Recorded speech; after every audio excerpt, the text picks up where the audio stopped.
Okay, so this podcast is going to be for Mr. Paul Lolley, who's 5th degree black belt, and he is an ITC liaison officer. We'll go into that a little bit more later on.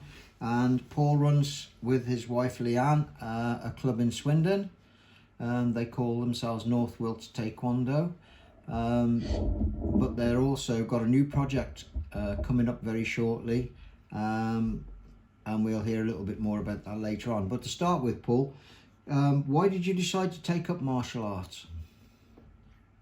Originally, I started training in karate when I was a kid. Yeah. My mum and dad started it, took me along. I didn't really understand what it was all about, but it was fun. Made some friends there that I went to school with. Lasted a couple of years. And like a lot of kids do, something changed and I discovered something different. So I gave up doing karate and went off to do whatever that was. And then you got fed up with that?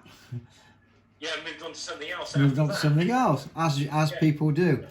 Okay, what was the training like in karate? Did you like the training, or did you dislike it, or? Yeah, I enjoyed it. It seemed hard, but like to every child, I think martial arts seem hard. You have to be physically fit, and you have to adhere to the rules. And I think back then it seemed a bit like being at school to me. Yeah. You had to listen to the instructor and do what you were told. It's called discipline. Yeah. I think that had a bit of a factor in it. But like I said, I left that to do something else, and after a few different things, going through army cadets and things like that, I discovered karate again when I was about 16. Right. Which style of karate was that? That was Wanderoo then. Right. Okay. The guy that lived opposite me, I've known him since I was born. I never realised he did karate. He was an instructor. Locally, the local primary school. So I decided, I've done it once, I'll give it another go, see if I can stick to it this time. That's when I was 16. I did that for about 5 years, till I was 21. But in that 5 years, I only progressed through 3 bouts. The club was not that organised. He was only just a black belt, so he needed other people to do gradings, and people never came to do gradings, even though we were promised. And after about 5 years, I became a bit stale. Yeah. I wanted to move on. I was ambitious. Yeah. So I gave that up. At that time, I was getting married at 21, and martial arts then fell by the wayside again. That's what tends to happen. Yeah. Okay. Yeah. But it was when my son was, how old would he have been? 2002. So he'd have been 12 or 13. He said to me, "You want to do a martial art?" So I thought I'll look locally and find something in the vicinity of where I lived. I went down to the nearest leisure centre, and there was a Taekwondo club that was run by a lady called Sarah Nash then. And I worked shifts at the time, so I wanted to do 2 lessons a week like I had done in karate. So it had to be something really that I could do maybe one at the weekend and one evening. So I could do 6 lessons a month. And this one was a Sunday and a Thursday, so it was absolutely perfect. So I said, I'll do it with you. I'll join, I'll do it with you. Once you get going, after a year or so, I'll maybe just leave you to get on with it, if it's to your taste. So we did a year, and my son dropped out. It's like history repeating itself. Yeah, and Dad kept going. I absolutely thoroughly enjoyed it. It was very similar to karate, but slightly different. Yeah. I made a lot of friends there, and that was it. I carried on. By then, I wasn't working shifts, so I could train twice a week, which was even better. And that has been it really until this day. Okay. When did you pass your black belt? That was 2007. Okay, and who were the grading examiners? What was the association? That was with the GTI. Yeah. And it was yourself, Master Saul, Master Coburn, Master Badesha, and Mr. Plunkett. Right, okay. That was the grading panel at the time. Okay, when did you decide that you wanted to be an instructor? I probably decided round about blue belt. I know I'd only been training for, 3 years then, 2 to 3 years. But we'd started to be introduced to instructing lower belts, and that seemed to be for me. I enjoyed doing that, and so I think then we could start taking instructors courses from about blue belt. So the next one that came up I took, that was assistant instructor with GTI, along with it's a competition course. It wasn't referee, it was, I can't remember now. It was like the runner-up to a referee's course. What, umpire's course? Umpire's course, that's right, yeah, that's what it was called then, Yeah. Yeah. Okay. What made you want to be an instructor though? Really, I wanted to pass on my knowledge. Like I said, I was a blue belt, red tag, and there was people that were white belts coming into the club, and I wanted to pass on my knowledge to them, just to help them really. Each instructor that you have, whether you are when you're with a club, the main instructor teaches you in his way, but I feel that if other people teach you in their own way, you get a more rounded approach to the art. So I want to impose my way of doing it on the people as well as the instructor. Oh, good. Okay, nice insight there. What benefits have martial arts given you? Confidence, I think, is the first thing. I was never unconfident, but this has given me more confidence. I wouldn't say I was shy, but to stand in front of people and talk, if it had been, say, a group of 6 people, would have been uncomfortable for me before martial arts. But now I can stand in front of a class of 30, and I know that I know them because they're my own students. But I could probably stand in front of a class of 30 people I didn't know and instruct those now. So I'd say that was better confidence than I had before. Okay. Just to move on a little bit, how did you find out about the ITC? It was my wife Leanne. She was looking on the internet because we had left our old club. We wanted to form our own club. We just wanted to start our own club, and we weren't having the freedom with our instructor to teach as exactly how we wanted to. So we decided to start our own club with his help, but we wanted that freedom to teach people in the way we wanted to, and to break away, start your own club completely on your own.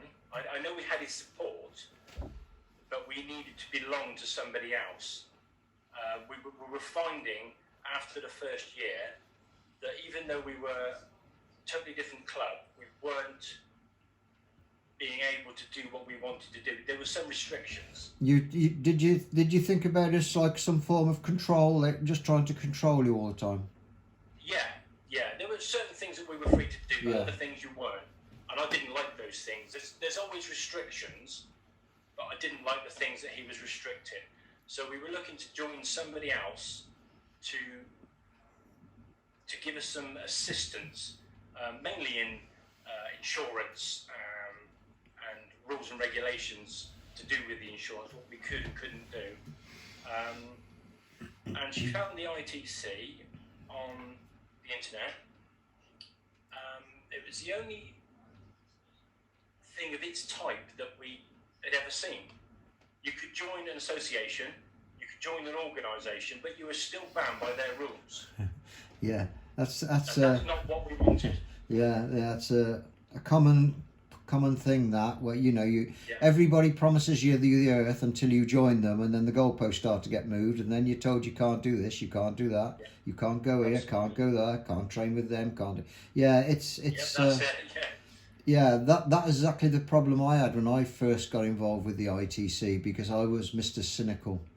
I was skeptical rather than cynical. That's the wrong word. Skeptical, and I kept looking for the catch, and I couldn't. In the end, after a couple of years, I found out there wasn't a catch, and it really did do what it said on the tin, which was not like a normal association or anything like that. Which it isn't really. It's a national governing body, but yeah, I think a lot of people are now starting to realise. Well, hang on a minute. This isn't just another somebody who wants you in and then take your money and change, because there is no money. There is no catch, and no, it provides all the benefits and none of the restrictions. Yeah, absolutely. Let's put that in a nutshell. Yeah, put it in a nutshell. Okay. I believe you now hold a position within the ITC. Can you tell us what that is and how you go about doing that? Yeah, I'm the ITC liaison officer. So I've started to build a database of all the clubs. I've been through Great Britain completely, including Southern Ireland, France, Germany, Holland and Belgium is as far as I've got now. I've tried to find as many clubs in those countries as I can, added them to my database, and then each time we do an email, whether that be for a competition, some sort of a seminar, or even just an ITC advertising email that then goes out to all those countries. It's a never-ending job, because there will always be new clubs being added, so I'll have to go back and start again. And my ambition is to cover firstly the whole of Europe, and then eventually the whole of the world, with as many clubs on that database as possible. You're going to be a busy boy. I could spend a couple of hours a time doing it, and that's all I can do. It's a difficult job, because you have to find the club, then you have to find their email address, and sometimes they don't have it on the website, so you have to find their Facebook site. But it works. 9 times out of 10, I get a hit with an email, so it's there in the database. And so far, I've been very, very lucky that out of, I don't know what we've got in there, 1,300 probably email addresses, only about 100 have unsubscribed. So they are still receiving our emails. Wow. Well, that's interesting. Yeah. I'm only concentrating on Taekwondo at the moment. Yeah. So there's a whole world of the whole martial arts. Yeah. I think I'll be doing this till the day I die. That is amazing. That is. Mr. McNally here with his tongue hanging on the floor. He can't believe it. Well, if you're so busy and you're obviously doing all that's taking up an enormous amount of your time, what do you do to relax? I don't really have much relaxation time, to be honest. I work full time in the daytime. I come home, we train 2 nights a week in our own club. Sometimes we'll go to somebody else to train for a 3rd night. My wife has horses, so you can imagine how much time they take up. Oh dear. This year's been a strange year, because there has been more time to relax than other years. Yeah. Because Taekwondo has been very restricted and we haven't really trained for a year. But to relax, nothing really. In the summer, I'll sit outside of an evening. Okay. And that's about it. That sounds relaxing. It doesn't matter what it is, as long as you do something, isn't it? Yeah, exactly. Okay, where do you think the ITC will be in 5 years' time? In 5 years' time, I think we probably have membership in certainly in every continent, and I know that we have memberships in many countries. But I think over the next 5 years, we could at least double our members across the world. Wow.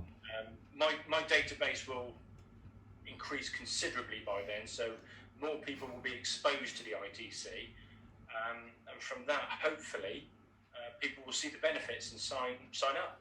Well, I'm sure that with podcasts like this and your enthusiasm, the way it sounds, I think you're going to be very busy.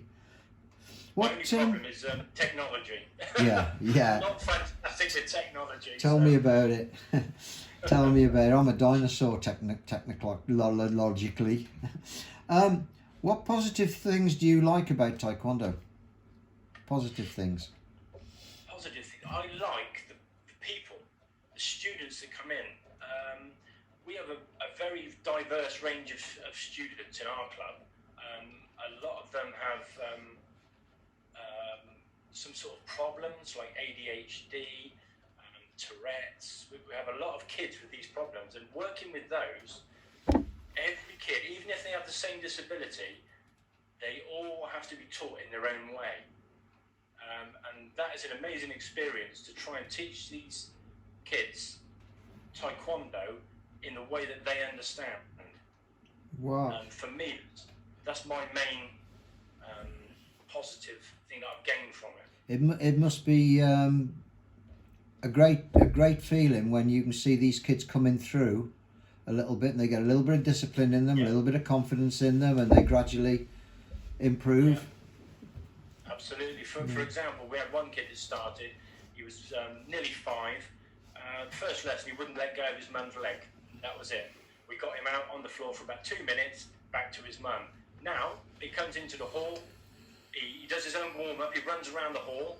When we start, he's very good with discipline. He does exactly what he's told. Never talks. Never moves until you tell him to.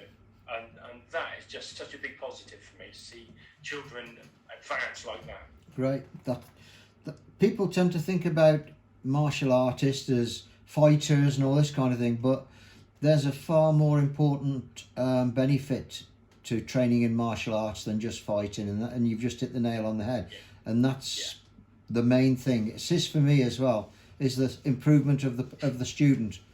That is the main thing, isn't it? Okay. It's always nice to produce good fighters, but to see people improving in any of the areas of Taekwondo, it's fantastic. I think the teaching and the instructing in Taekwondo, I mean, when I first started doing it, 90% of everybody that started were all blokes, and they just wanted to fight. They wanted to go into competition. Nowadays, that's probably like 10%. The rest of it is families, children, who do martial arts for a different reason. You know, to instill the discipline, instill the confidence, develop the child, develop the parent or whatever it is. And they use martial arts as a tool for doing that. Rather than years ago, everybody just wanted to fight all the time. I think that's a good thing. I think that's a good thing. What about negative things, Paul? What if you had a crystal ball, or if you had the power, what would you change? What things in Taekwondo would you change from being a negative into a positive? I would change the way that the different associations and organisations interact with each other. There are some organisations that are very negative to others and won't embrace new ideas, new designs on things. They won't even speak to you. If you contact them, they're very, very negative towards that as well. And the first tenet is? Courtesy. There you go. They all preach it. Yeah, they do indeed. Okay. We've experienced that reasonably recently in the ITC. They're very controlling of their members. They want them for themselves, even though with the ITC you can belong to an organisation or association and still belong to the ITC. I don't think people understand this. No, I think you're right. I think it all sounds too good to be true, and I know that because that's how I thought when I first joined the ITC 5 years ago now. I thought like that. You know, this can't be true. After having years of being told, you know, join us. You run your club the way you want to run it. There's no interference and all that until you join, and then bang. It carries on how it starts. There is no difference. The ITC starts off as a a friendly entity that can help you out, and that's all it ever is. It's fantastic. There's more parts in it you can take if you want, but you don't have to adhere to any rules or anything like that. Okay. I think we've already covered this, but Mr. McNally has pushed a question to you now. He said, how did you become part of the ITC? How did you become part of the ITC, and why? I think we've twitched on it a little bit. Yeah. We found them on the internet. We needed some guidance, I think, is the right word for that. Like I said, some rules of what we could and couldn't do with regards to insurance, and most especially this year with the rules on COVID. It's been invaluable. Yeah, that's a good point. Good point, that. Yeah, that we wouldn't have known where to find those rules. Not the defining rules for martial arts. General rules have been around, but to find exactly what we could and couldn't do, we needed to belong to something. Yeah, well, that's the job of an NGB. You know, it's the job of an NGB to provide those answers to their members. Yeah, absolutely, yeah. And I think the ITC has done that. I think we've done that. Yeah. The cost was another factor. To get our e-cards. Sorry, Paul. Can you take that's Roger Lawrence? Just take it out. Yeah. Paul. What we had to do was buy e-cards. Yeah. And we had access to all that information. Yeah. We've done more than that because we wanted to, not because we had to. Yeah. Buying our insurance and taking courses with the ITC, first aid, instructors courses, referees courses. It's all available, but no one says you have to do it. No, that's right. And if you do it, the cost is greatly reduced to what you would find it anywhere else. Yeah, exactly. Yeah. So I think the first point of contact after we found the ITC was giving Mr. McNally a call. I think Leanne did that, so I don't know what was said in that first conversation, but he appeared to be a friendly, nice guy that could help us. Oh, appearances can be deceptive. Absolutely.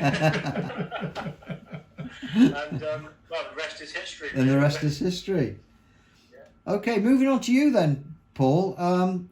I hear you're creating a new organisation. Can you tell us about it and why you're doing it? Yeah. We started North Wales Taekwondo, which is our club, and we've tried opening a second branch in Swindon. It was exactly the wrong time, just before COVID. We got a few students, had to close down, never seen them again. But you can only open so many clubs in an area. There are a lot of martial arts clubs in Swindon. There's a lot of Taekwondo clubs in Swindon. So we wanted to go further afield, and we wanted to give people the opportunity to benefit from what we were benefiting from. Maybe people that hadn't heard of the ITC, well, they soon would have once they contacted us about the sovereign organisation. So if there's other clubs out there starting out how we started, that wanted a little bit more control, wanted more things done for them, then we thought sovereign Taekwondo organisation was the way to go. So we're quite happy to take on clubs from anywhere in the country, so we can help them through their initial setup with any of the rules and regulations, insurance, all that, which would obviously be ultimately done through the ITC. I suppose it's just another way of expanding the ITC. Yeah. Oh, that's but we know how scary it was to start with, so some people want a little bit more help. Yeah, it is scary. There's no doubt about that. And with the legal side of everything now, and you have to do it properly. You can't shortcut. No. You know, especially with insurances and CRB checks and first aid courses and things like that. You have to do them. You can't take a shortcut and not do them. Not in today's world. You have to do it properly. Yeah. Okay. Right. Is there anything that you'd like to add to what we've been talking about, Paul?